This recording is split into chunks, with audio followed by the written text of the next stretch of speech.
है कि क्यों बड़ी बड़ी कंपनियां जितनी भी हैं उन कंपनियों के पास खुद का फाइनेंस करने की कंपनी होती है।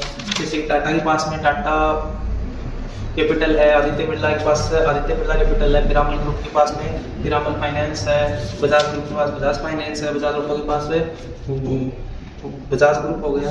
ये सभी कंपनियों के पास फाइनेंस की कंपनी क्यों होती है? क्या कभी आपने ये सोचा है? अगर होता है तो इसके पीछे जरूर कुछ ना कुछ लॉजिक होगा। एक अजीब एग्जांपल देखिए बताता हूँ मैं आपको। फॉर एग्जांपल अपन ये ले लेते हैं कि 2015 में जियो ग्रुप का एग्जांपल लेते हैं। जियो फाइनेंस कंपनी हो गई, दूसरी हो गई जियो इन्फोकॉम प्राइवेट लिमिटेड, जियो इन्फोकॉम लिमिटेड। ठीक है, 2015 में जब रिलायंस मुकेश अंबानी को पैसा चाहिए था तो उन्होंने bank of Singapore, bank of city bank, सब मतलब जितने बड़े बैंक हैं उनसे 3,50,000 करोड़ रुपए से लोन उन्होंने लिया। 3,50,000 करोड़ लोन लेने के बाद में उन्होंने आधा पैसा तो शेयर बाईबैक में रिलायंस के शेयर खरीद लिए 1,75,500 करोड़ के। दूसरा 1,75,500 करोड़ रुपए उन्होंने स्पेक्ट्रम खरीदने और रिलायंस जियो को बिल्ड करने के लिए लगाए। 5 साल के बाद में क्या होगा, 3.5 लाख करोड़ उन्होंने फाइनेंस कंपनी से लिया था, वो पैसा भी ग्रो हुआ। ठीक है, इंटरेस्ट मिला के जैसे 3.5 लाख करोड़ था तो मान लो 4.5 लाख करोड़ उनका बन गया। और दूसरी तरफ उन्होंने फेसबुक ग्रुप के साथ में बातचीत करके रिलायंस का स्टेक बेचा था। 2015 से लेकर 2020 मार्च में जब कोरोना आया था उससे पहले रिलायंस ने अपने शेयर डायरेक्ट बेच दिए थे फेसबुक ग्रुप को। इतने टाइम में रिलायंस का जो रिटर्न था 14.5% का निकल के आता है, मैंने कैलकुलेट किया था। तो अभी 1,75,000 करोड़ उन्होंने रिलायंस पे डाला था, 1,75,000 करोड़ 5 साल में कंपाउंड हुआ। कंपाउंड होने के बाद में वो पेमेंट बन गया 2.5 लाख, पौने 3 लाख करोड़ की समथिंग। ठीक है, एग्जाम्पल लेके बता रहा हूँ। दूसरी तरफ उनकी जियो कंपनी वो भी 2018 से ऑपरेशनल होने लगी तो उधर से उनको कैश फ्लो आ रहा था। उन्होंने उस कैश फ्लो से सिर्फ इंटरेस्ट पे किया, एक साल का जितना भी 7% पे 3.5 lakh crore bank of Singapore वगैरह से लिए थे तो उनका इंटरेस्ट सालाना उन्होंने पे किया बिजनेस से जो भी इनकम है उससे। तो इसका मतलब उन्होंने उनकी जो कंपाउंडिंग की रेट थी वो रिलायंस जियो की 14.5% के हिसाब से थी और अदर बैंक की 7.5% के हिसाब से कंपाउंडिंग की रेट थी। चलो दोनों एग्जांपल अपने देख लिए। तो उन्होंने 5 साल के बाद में इंटरेस्ट पे करने के बाद उनका पैसा 3.5 लाख का 3.5 लाख रहा। दूसरी तरफ देखते हैं कि जिन्होंने 1,75,000 करोड़ रुपए इन्वेस्ट किए थे रिलायंस में वो कंपाउंड हो गए बन गए 2,40,000 करोड़। तो उन्होंने 2,40,000 करोड़ में कंपनी का सेल बेच दिया फेसबुक ग्रुप को और अदर ग्रुप को बेचने के बाद में जो पैसा बचा उस पैसे से लोन को चुका दिया। अभी लोन 1,10,000 रुपये आउटस्टैंडिंग बचा हुआ है जो बाहर के बैंक जियो से मांगते हैं। ठीक है, आधा पैसा उन्होंने दे दिया तो इसका मतलब 1,10,000 रुपये बचा और जियो एज ए सस्टेनेबल कंपनी बन गई जो कि 25 से 28,000 करोड़ सालाना टैक्स देने के बाद कमा रही है। तो आपको नहीं लगता कि 1,10,000 करोड़ वो आसानी से चुका पाएगी? हम लोग क्या करते हैं, टोटल जितना भी लोन लेते हैं, फॉर एग्जांपल अगर अपन 10 लाख का लोन लेते हैं तो 10 लाख का लोन पूरा का पूरा एज ए बिजनेस में इन्वेस्ट करते हैं। उससे क्या होता है कि अपने पास एक सडन पोर्टफोलियो बिल्ड नहीं हो पाता कि अपन उस लोन को चुका पाए। इसलिए जो पोर्टफोलियो बनाना वो एक इंपॉर्टेंट स्किल है। अगर आप क्योंकि लोन को चुकाता पोर्टफोलियो, जैसे अपने पूर्वजों के पास कुछ जमीन है तो अगर आपके पास बहुत ज्यादा लोन हो गया तो आप जमीन को बेच करके आप अपना ऋण चुका सकते हैं। ठीक है, ये पोर्टफोलियो बहुत ज्यादा जरूरी है। पोर्टफोलियो या तो आप लोन लेके ही बना सकते हो अगर सस्ता लोन मिलता है आपको। अगर सस्ता लोन नहीं मिलता है तो उस कंडीशन में आपके पास अदर ऑप्शन नहीं है, जैसे SIP वगैरह ही ऑप्शन बचता है। और म्यूचुअल फंड में SIP is not a better option क्योंकि उसमें कट्स लगते हैं। जैसे आपने 5 लाख डाला, 5 लाख में 1% का सालाना कट है तो आपका 10% रिटर्न दिया उसने, 20% रिटर्न दिया 1 लाख रुपए, तो 1 लाख में से वो उनका 1% सर्टेन अमाउंट जो लगता है वो टोटल पे लगता है।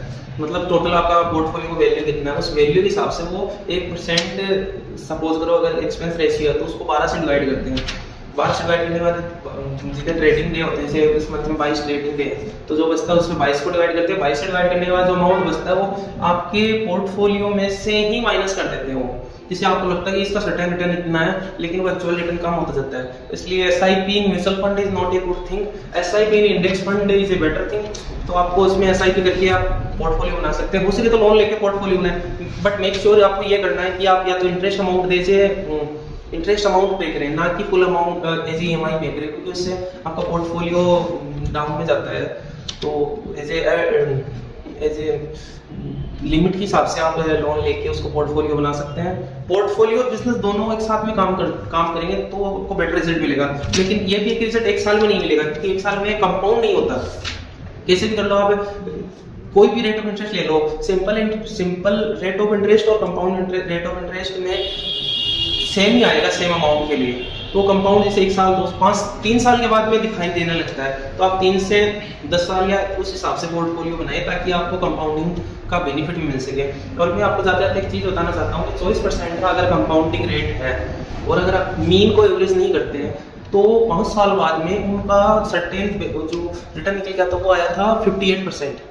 आप जस्ट इमेजिन नहीं कर सकते। बट बिजनेस का जो भी रिटर्न आता है वो एक स्टैटिक डायरेक्शन में होता है, ना कि कंपाउंडिंग में। पोर्टफोलियो का जो भी रिटर्न आता है वो कंपाउंडिंग डायरेक्शन में होता है, इसलिए वो पोर्टफोलियो लोन को चुका सकता है और बीट कर सकता है, क्योंकि एक तरफ लोन भी आपका पैराबोलिक डायरेक्शन में ऊपर की तरफ जा रहा है कंपाउंड होके, और आपका पोर्टफोलियो भी कंपाउंड होके जा सकता है। तो पोर्टफोलियो जैसे लोहा काटता है उस हिसाब से बैंक के पोर्टफोलियो को आपका पोर्टफोलियो काटेगा।